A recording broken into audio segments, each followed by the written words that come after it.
Bienvenida, querida familia de Generación Desafiante, al tema 7, la historia de los siglos. Venimos de aprender sobre los tipos de judíos en el siglo I, luego cómo estos se concentraban en un lugar llamado Sanedrín, cómo se dieron tres revueltas judeo-romanas, lo que los lleva al exilio a estas comunidades judías, lo que deja la teología del siglo II a merced de los gentiles como Marción del Ponto, como Eleuterio I, Víctor I, obispos y papas, que fue la sesión anterior. En esta oportunidad veremos cómo estos dogmas, pensamientos se volvieron leyes y mandamientos de hombres. Así que bienvenidos a todos al tema número 7 y sesión 5, donde vamos a estar estudiando todos juntos y recapitulando a esta terrible cuarta bestia y cómo obró hasta nuestros días. Daniel capítulo 7, donde vimos la visión de las cuatro bestias, nos mostraba que, como dice en el verso 23, la cuarta bestia será un cuarto reino en la tierra, el cual será diferente de todos los otros reinos, y a toda la tierra devorará, trillará y despedazará. Los 10 cuernos significan que de aquel reino se levantarán 10 reyes, y tras ellos se levantará otro, el cual será diferente de los primeros, y a 3 reyes derribará. Y en cierta manera lo que hemos visto hasta hoy se cumplió, porque nosotros veíamos cómo de hecho en la figura de este Vespasiano que destruiría el templo también a manos de su hijo Tito, ¿sí? Justamente se dio en el año de los 4 emperadores. O sea que estos otros 3 reyes fueron derribados en cierta manera. Y me gustaría que vayamos viendo la profecía muchas veces como de una forma cíclica. De hecho, sería una forma prudente de entender que hay muchos de los aspectos bíblicos se repiten una y otra vez. Ese es el punto SOT o el punto profético que luego tendremos que ir profundizando. Ahora, esta profecía dice que abarcará toda la tierra, pero Roma no conquistó todo el mundo, solo la Europa medieval, por lo cual no nos fijemos tanto en las características externas de la cuarta bestia, sino en sus frutos, lo que nos dice justamente el verso siguiente, en Daniel capítulo 7 y verso 25. Hablará palabras contra el Altísimo, y a los santos del Altísimo quebrantará. Y así esas palabras las entendimos en figuras de Marción del Ponto y su dualismo en contra del Señor, llamándole un Dios bueno y un Dios malo como tal. Y pensará en cambiar los tiempos y la ley, y serán entregados en su mano hasta tiempo, tiempo y medio tiempo. Y en eso de cambiar los tiempos, las festividades y la ley, pues encontramos a Eleuterio I como tal. Cambiando los mandamientos del Señor, cambiando las leyes acerca de los alimentos, y también Víctor I, quien finalmente termina cambiando la Pascua, cambiándola, colocándola en una fecha diferente a lo estipulado por el Señor. Hoy, en esta última versión, estudiaremos la historia de los siglos, pero de los siglos 3, 4 y 5, y conoceremos más acerca de Constantino y los concilios. Recuerden, a esta altura no tenemos ebionitas, judíos, ¿sí? Con la fe en el Mesías. No tenemos a esta altura más que gentiles, sacando conclusiones sin contextos históricos, ni cercanía con la cultura, ni la lengua, cargados de un dualismo, cargados de opiniones, cargados de mucho antisemitismo. Ya para este tiempo existen más que nada dos escuelas de pensamiento principales en tiempos del siglo número 3. Y es la de Antioquía de Siria, al norte de lo que ahora conocemos que fue Israel y luego llamado Palestina, después de la tercera revuelta judeo-romana. Y la otra está mucho más al sur, en Egipto como tal. Entonces, vean ustedes las diferencias. No solamente están distantes estas dos escuelas, la una de la otra, sino que en su pensamiento también lo están. Arriba, ¿quién están? Los arrianos. Atención, los que están al norte se llaman arrianos y los que están abajo se llaman coptos como tal. Son las dos escuelas de pensamiento más importantes del siglo III. Así que con ello vamos entonces todos juntos. El siglo III. Cerca del año 200 después del Mesías, encontraremos arrianos versus coptos. Estas son las dos corrientes de pensamiento más importantes. ¿Está bien? Las escuelas situadas una al norte, arriba, a los arrianos, y la otra al sur, los coptos, tenían la intención de que cada persona se congregara en la que le quedase más cerca. Pero conozcamos un poco más sobre ellos. Arrianos, ¿sí? Localizados en Antioquía, en Siria, al norte. Y la filosofía o el pensamiento central era que Jesús era un hombre, nacido de una madre naturalmente, de un padre, y era un hombre que caminó en la tierra, que murió y resucitó, pero que en ningún momento tuvo naturaleza divina.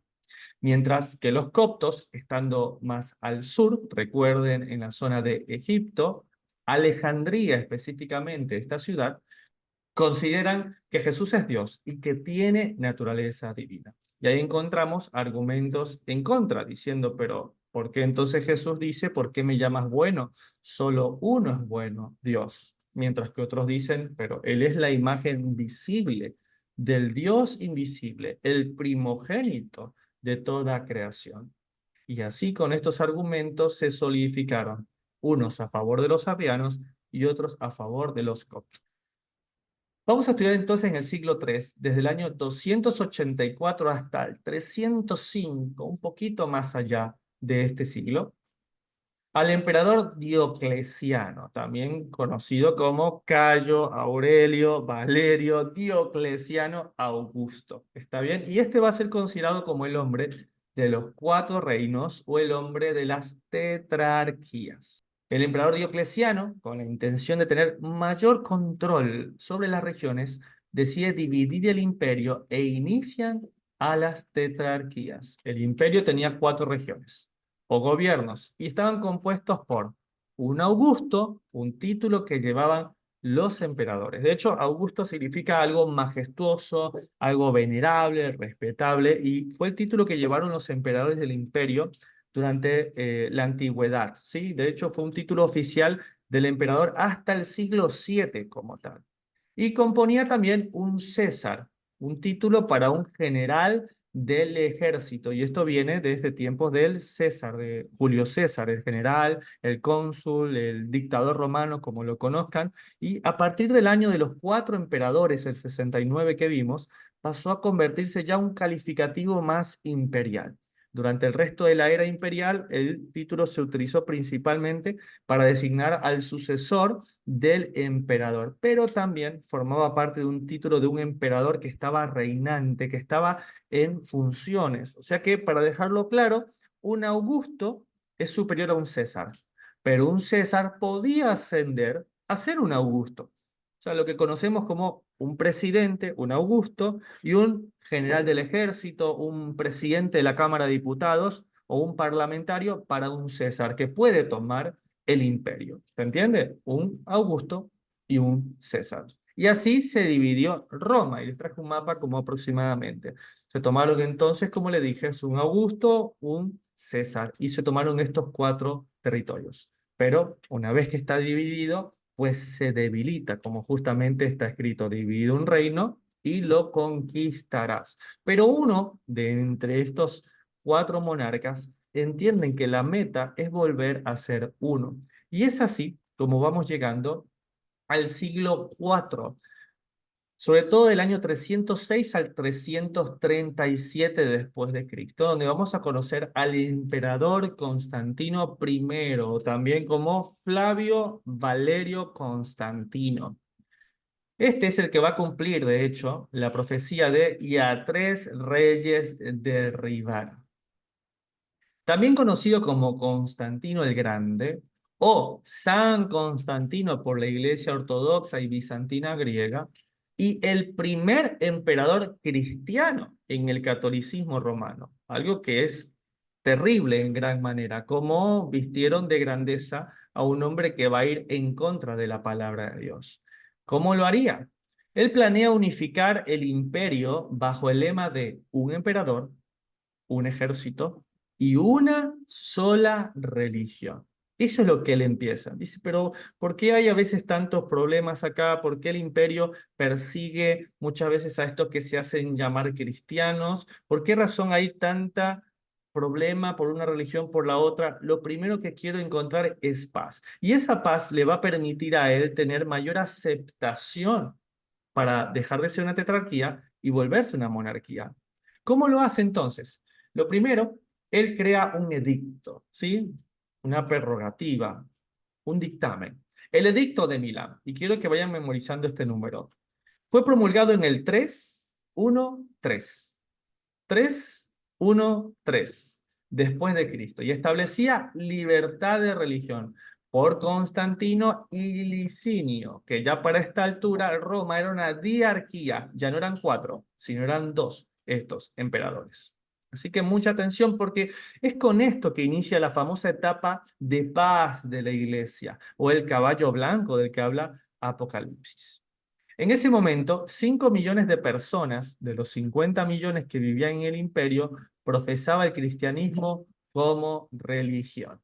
¿Sí? Entonces, antes de la batalla en la que él consigue vencer a Licinio y ser el monarca absoluto, según cuentan los libros de historia, en el año 312, Constantino rogó a su dios solar que le diese su ayuda. Y en ese momento dice que él tiene un sueño, una visión, y de hecho aparece un símbolo. Ese símbolo que ve junto a una cruz tiene una inscripción. La inscripción es In hoc signo vinces, que significa con este signo vencerás. Y se ordenaba poner este símbolo en su estandarte y en todo el estandarte de guerra de su imperio. Él empieza a agrupar ídolos en triadas, el sol, la luna y las estrellas, que recuerden que eso es típico de los paganos, ¿sí? Así trabaja con la idea de crear una sola religión, pero quiere que sea universal, ¿sí? Entonces dice, ¿cómo puedo hacer para que estas visiones de mi cabeza, para que lo que ahora hay una libertad de culto, volverla una sola? Esto que parecen ideas opuestas, parecen ideas filosóficas, y unas son cristianas, otras son judías, otras son paganas, volverlas una sola. Pues recuerden, él quería que todos estuvieran juntos y exclama, bajo el símbolo de la cruz, uniré todos a mi favor. Ahora, ¿qué era la cruz en aquellos tiempos? La cruz era el símbolo, por ejemplo, del dios Tamuz. También había una cruz de la luz para el mitraísmo. Los egipcios también tenían la cruz de la vida. Y también lo tenían, de hecho, como símbolo a Baal. Así que muchas religiones paganas tenían cruces. Entonces empezó a colocar todos sus conocimientos y empezar a tomar de cada religión algo en común. Y así se va creando esta cruz que hasta nuestros días conocemos. Esta cruz que representa el sol, la luna, las estrellas y muchas cosas más. Pero esto no era suficiente. No, claro que no. ¿Qué pensaban sus sacerdotes? Pues decían, no quiero olvidarme de mis dioses antiguos. ¿Sí? Como extraño al dios Dagón, al dios pez, a este dios que habla de la fertilidad. Pues, ¿por qué no lo mezclo? ¿Sí? ¿Por qué razón no puedo volver a ver entre nosotros a sus sacerdotes, ¿sí? Que tenían esta boca de pez en su corona? ¿Por qué no podemos volver? Ya sé, los cristianos usan un símbolo del pececito. Podemos mezclarlo. Y así se fueron creando el concepto de símbolos universales, que luego entenderemos que son símbolos católicos. Y de esa manera, ya cuando tú veías a un sacerdote universal, pues estabas viendo a un sacerdote de Dagón. De allí proviene su vestimenta, de allí provienen sus mitras también. Entonces, veamos cómo es su nombre quien viene cambiando todo esto, ¿sí? Porque su sueño es una Roma, un gobierno, una sola religión y que ésta sea universal. Ahora, para que sea universal, él dice, me gustaría que todos nos reunamos el mismo día. Es por ello que no podemos olvidar que así como en el 313 llegó el edicto que promulga la, entre comillas, libertad religiosa, no podemos olvidar tampoco que en el siglo IV, en el 3, 2, 1, así como suena una bomba, de la misma manera pasó esto en el 321 después de Cristo. Constantino I cambia el día de reposo, Shabbat, por el domingo. Y así cumple la profecía de cambiará los tiempos y la El domingo es declarado día de reposo, Shabbat, el 7 de marzo del 321 después de Cristo.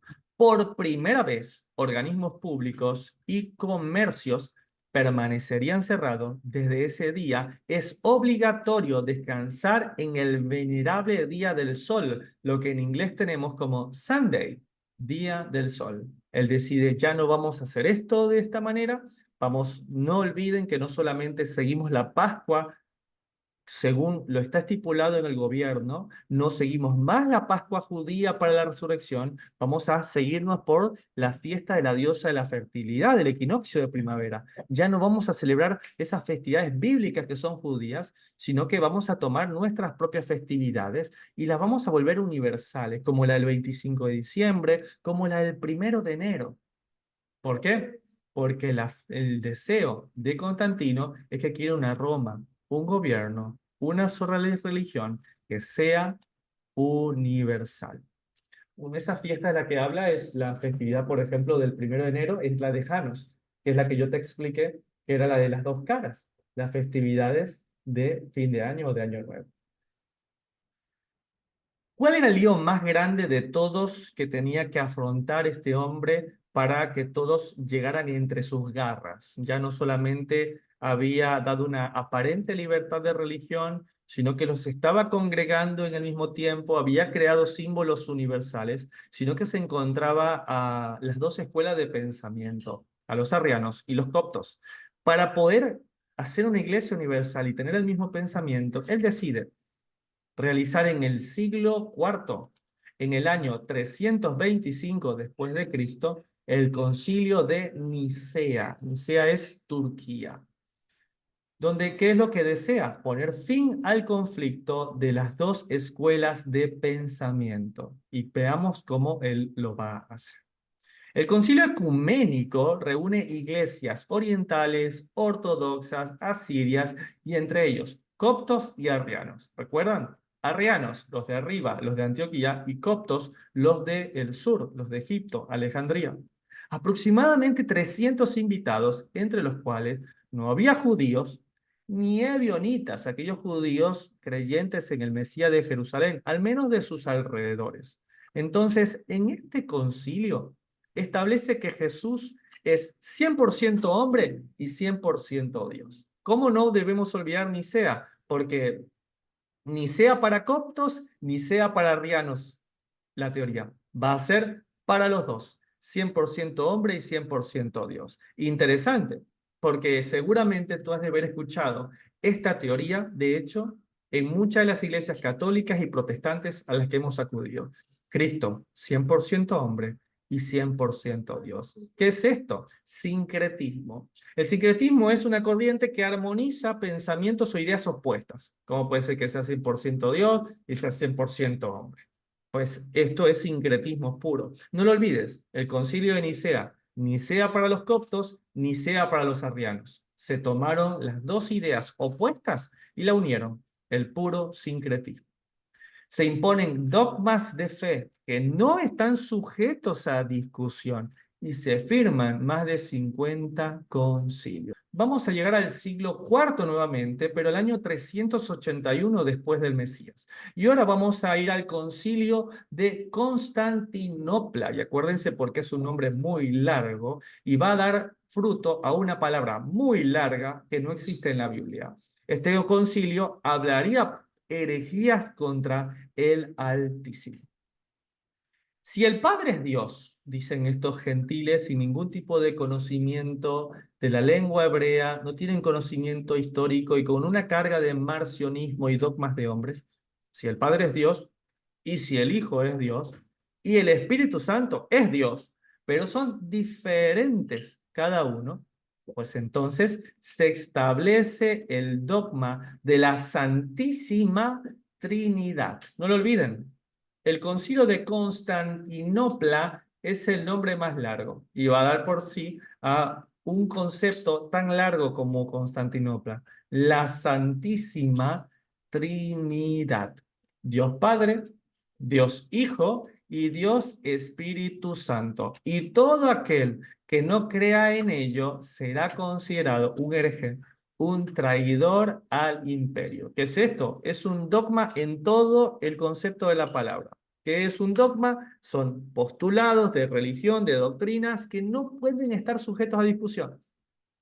Aunque tú lo demuestres o no, serías considerado un hereje, un traidor, o en nuestros tiempos estás haciendo las preguntas equivocadas en el momento equivocado. En el año 432, este concilio de Éfeso dice, la Trinidad es Dios, Dios Padre, Dios Hijo, Dios Espíritu Santo. Entonces María es la madre de Dios.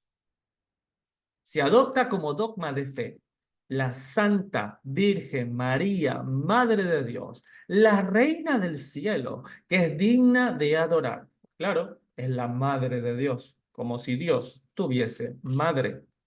Inventan el término pecado original, aterrando a la gente con el purgatorio, siendo absuelto solo al confesarse y tener una constancia llamada fe de bautismo, que hasta nuestros días, por ejemplo, se usaba como un documento totalmente legal. Qué interesante. Pero ¿cuál es lo que realmente objeta esta fe de bautismo detrás? Censar. Censar a los feligreses. Algo interesante es que la palabra feligresía, pueden buscarla en la RAE, tiene que ver con un comercio. Por lo tanto, un feligrés es un cliente. Pero definitivamente no pudieron escoger mejor nombre para esta religión universal que un feligrés, que no es otra cosa que un mero cliente para su sistema. Hermano Lincoln, cuántas ideas que son sincréticas, que son contrarias, y aquí hay filosofía humana, religiosa, una mezcla de teorías, de cosas. Sí, eso es gnosticismo. Justamente, pensamiento humano mezclándolo a lo que nosotros y cada uno queremos. Pero para terminar de cerrar este pensamiento y para que no quede escape a duda, un hombre llamado San Atanasio instituye el credo de San Atanasio. Seguramente lo escuchaste o hasta lo recitaste, porque si no, no podías adquirir, de hecho, alguno de los finales de estos ciclos dentro del catolicismo, como la comunión o la confirmación. El credo, o como debe entenderse el yo creo, de San Atanasio dice así: creo en Dios Padre Todopoderoso, creador del cielo y de la tierra. Creo en Jesucristo, su único Hijo, nuestro Señor, que fue concebido por obra y gracia del Espíritu Santo. Nació de Santa María siempre Virgen, padeció bajo el poder de Poncio Pilato, fue crucificado, muerto y sepultado, descendió a los infiernos, al tercer día resucitó de entre los muertos, subió a los cielos y está sentado a la diestra de Dios Padre. Desde allí ha de venir a juzgar a vivos y muertos. Creo en el Espíritu Santo, la Santa Iglesia Católica, la comunión de los santos, el perdón de los pecados, la resurrección de la carne y la vida eterna. Amén. Y allí se va cerrando con broche de oro esta etapa donde la cuarta bestia ha tomado ideas sincréticas, ha formado gnosticismos y dogmas, todos y cada uno de ellos pensados en ir en contra de la palabra de Dios. Pero vamos al pensamiento de este tema 7. ¿De dónde provenía? De la profecía del tema 6, Daniel 7. Esta profecía nos decía que tras de ellos se levantará otro, el cual será diferente de los primeros y a tres reyes derribará. Daniel 7:24. Ahora entendemos que este Constantino cumplió esto al eliminar las tetrarquías y así poder imponer a través de la Iglesia Católica y sus concilios todos sus pensamientos. Entonces, Constantino justamente es el padre, es la fuente de todos estos pensamientos. El emperador Constantino I estipuló que se trabajará en sábado, Shabbat, y descansar en domingo. Nadie celebrará fiestas bíblicas, son fiestas para judíos. Decretó el dogma de fe de la Santísima Trinidad y María, Madre de Dios. Todo el que no esté de acuerdo será un hereje judaizante y debe ser perseguido. Hermano Lincoln, con razón es considerado el primer emperador cristiano. Prácticamente en estos es lo que está basado la iglesia cristiana como tal, o deberé decir la iglesia marción. la iglesia del marcionismo. Ahora, ¿qué le hace falta a este movimiento que él está levantando de iglesia? Pues un nombre, pero prácticamente lo tenía, una iglesia universal. Es por eso que el término católico, según la RAE, deriva del latín tardío catholicus, del adjetivo griego, justamente, católicos, que significa eso, universal. Proviene del adjetivo griego katolou, que significa en conjunto y de acuerdo con el todo o en general. Y es una combinación de las palabras griegas kata, que significa sobre, y olos, que significa todo. ¡Wow! Ya tiene nombre, el que él siempre quiso. No viene de un nombre en la Biblia, no viene de un nombre de los primeros creyentes, como se nos hizo saber. Viene del pensamiento, de un nombre, figura de la cuarta bestia. Pero ahora necesita un lugar, porque recuerden, la religión siempre necesita un lugar físico. No es como el pueblo israelita, la primera iglesia, que andaba en el desierto, pero estaba con Dios, o en palabras del mismo Dios, allá donde estén en la dispersión, yo seré un pequeño santuario para ellos, porque donde sea que mi nombre es invocado, allí yo soy grande entre las naciones. No es el caso de la cuarta bestia, que quiere una sede. Ya con su base en Roma, en el año 324, el emperador Constantino hizo construir una basílica en la colina del Vaticano, donde iba a reinar el sumo pontífice, el vicario de Cristo, el representante de Dios en la tierra. Hágame el favor.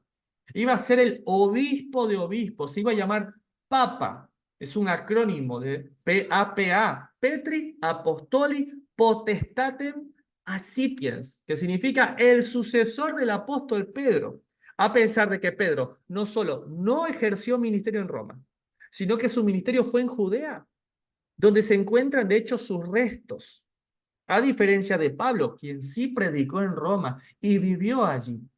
Entonces, de esta manera, había nacido la iglesia católica, apostólica y romana. Hermano Lincoln, ¿cuántas veces dije esta frase?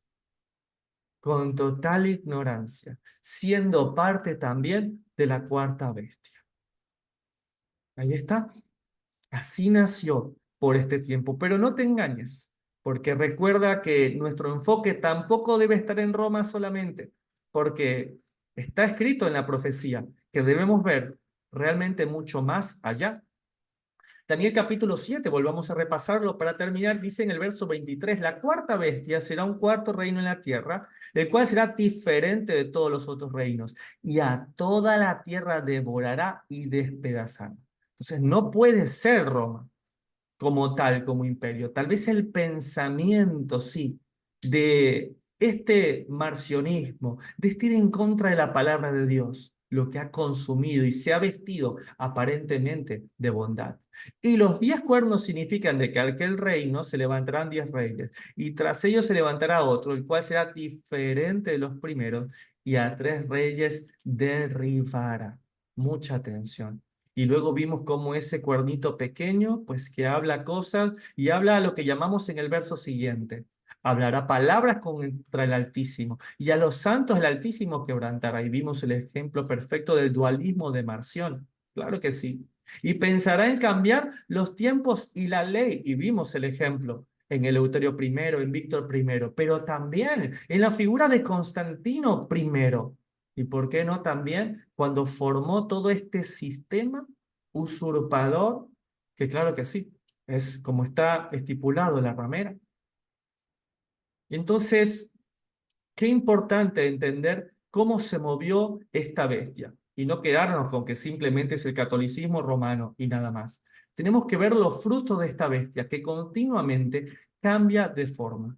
Y tenemos que empezar a ver cuáles son los conceptos, además, que esta bestia usó y sigue usando. Ya se los dije, pero vamos a dejarlos claros. El sincretismo. El sincretismo es una corriente que armoniza ideas que son totalmente opuestas. Yo soy cristiano, pero soy antisemita. No tiene sentido esto.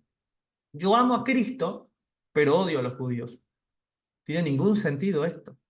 Creo en la Biblia, pero no estoy de acuerdo en ciertas cosas de la Biblia.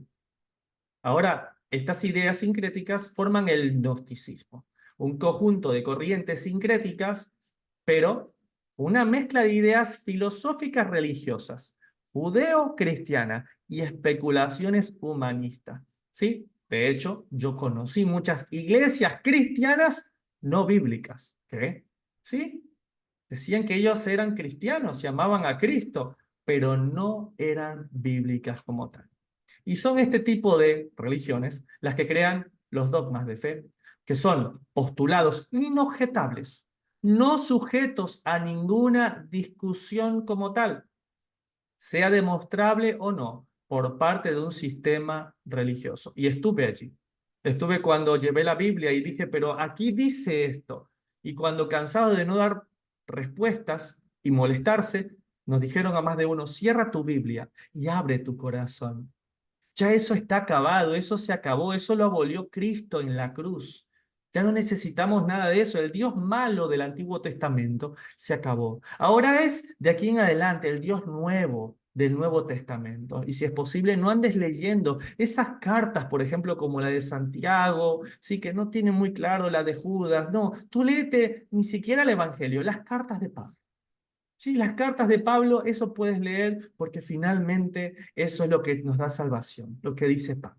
Cuando Pablo mismo, como lo vimos, su único comentario fue, estos son mis asuntos personales, lo que he expuesto en las cartas.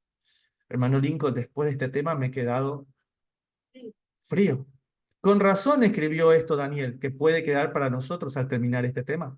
Aquí fue el fin de sus palabras. En cuanto a mí, Daniel, mis pensamientos me turbaron y mi rostro se demudó, pero guardé el asunto en mi corazón. Y esto es lo que tenemos que hacer, familia. A pesar de que estemos impactados y que veamos que una persona que amamos defiende el catolicismo diciendo que es católico, apostólico y romano, sirviendo a la cuarta bestia, debemos guardar el asunto en nuestro corazón. Recordemos nuestros tiempos, cuántas veces nos creímos cristianos y éramos de Marción. Creíamos que defendíamos la Biblia y defendíamos a Eleuterio I. Parecíamos fieles feligreses, pero éramos clientes de un servicio que nos daba Víctor I. Debemos guardar este asunto en nuestro corazón, empezar a orar por los demás, por nuestra familia. ¿Y en qué tengo que llevar mi energía? ¿En qué tengo que esforzarme, hermano Lincoln? En lo que dice la palabra. Josué, capítulo 1, un mandamiento para hoy. En el verso 7 dice, solamente esfuérzate y sé muy valiente para cuidar de hacer conforme a toda la ley que mi siervo Moisés te mandó. No te apartes de ella ni a diestra ni a siniestra, para que seas prosperado en todas las cosas que emprendas. Es en esto, generación desafiante, en que tenemos que enfocarnos en cuidar de hacer conforme a toda la ley que el siervo de Dios, Moisés, mandó.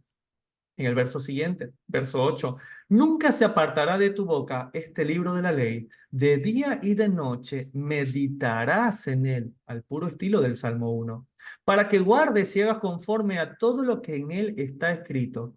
Entonces harás prosperar tu camino y todo te saldrá bien. Y no es como hoy en día se les dice a las personas en el Evangelio de la prosperidad. Ven, Dios te va a hacer próspero y entonces vas a servirlo. No, sirves a Dios con todo tu corazón. Eres probado, demuestras fidelidad y luego harás prosperar tu camino y todo te saldrá bien. Y el verso 9, seguramente el verso que muchos anotaron en sus Biblias, cuadernos, estados. Mira que te mando, que te esfuerces y seas valiente. No temas ni desmayes, porque el Señor tu Dios estará contigo en donde quiera que vayas. Sí, hermano Lincoln, yo dije eso y me emocionaba. Pero ¿en qué teníamos que esforzarnos y ser valientes? Pues en el verso anterior, en hacer conforme a todo lo que está escrito en este libro de la ley. ¿Cuál es mi llamada de atención el día de hoy para ustedes? No apaguen la pasión. No es el momento de ser tibios. No es el momento de decir, bueno, pero es que usted me ha mandado entonces que haga silencio y que guarde el asunto en mi corazón con los familiares y amigos que todavía no quieren escucharme. Claro que tenemos que callar en esos aspectos, porque el que no recoge con el Mesías desparrama. Y si esa persona no se ha reconocido, y si esa persona no se ha reconocido como una oveja perdida de la casa de Israel, pues no perdamos el tiempo, no echemos perlas a los cerdos. Pero esto tiene que aumentar nuestra pasión. Pues estoy llamando a la generación que va a ir en contra de la terrible bestia, aquella que quiere cambiar la Torá y las festividades. Estoy pidiendo a la generación desafiante que ha entendido la historia de los siglos, que pueda realmente ser la generación que va a ir en contra de este sistema, que quiere cambiar las festividades, la Torá, que levanta herejías contra Dios. Pero ¿cómo lo haremos? Volviendo a la palabra, volviendo a sus mandamientos. Que si Roma, que si la cuarta bestia, que si Eleuterio, que si Víctor, que si Constantino cambiaron esas leyes, pues nosotros vamos a volver al inicio, a la raíz de nuestra fe. Estoy llamando a la generación desafiante, a aquellos que realmente quieren levantarse contra la bestia. Y para ello necesitaremos el tema 8. Hasta acá llega la grabación del día de la fecha.